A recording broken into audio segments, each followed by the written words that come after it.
Hey folks, and welcome to week number 7. So this week is all about peer review. I said on essay 1 we weren't going to do peer review, but essays 2, 3, and 4 we will. We're going to use Google Docs for peer review, Google Drive.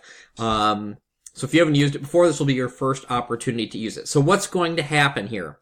Very quickly, you guys all submitted your essays last week.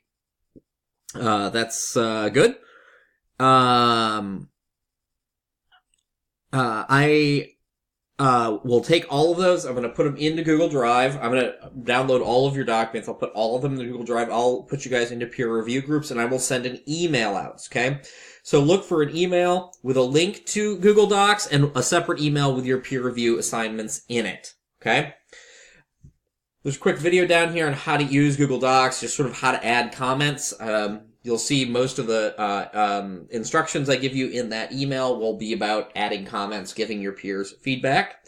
Okay, I want you to do that and complete your peer review on your peers' essays by Thursday of this week. That's February 28th, okay?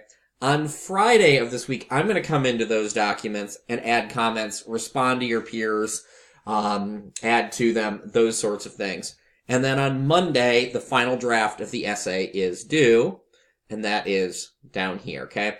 So, whether you work in Google Drive or you want to work in Microsoft Word or something else, doesn't matter too terribly much so long as you take care of the comments and whatnot as you see fit, okay? So after the peers are done, you can either download that document and open it up in Microsoft Word and go through and work through your peers' comments. You can look at the peers' comments and then make changes on a separate document. It's totally up to you how you want to do it. Final draft is due Monday. Peer review is due the Thursday prior. So February 28th and then on March 4th. Okay? If you got any questions, don't hesitate to let me know. I am here to help.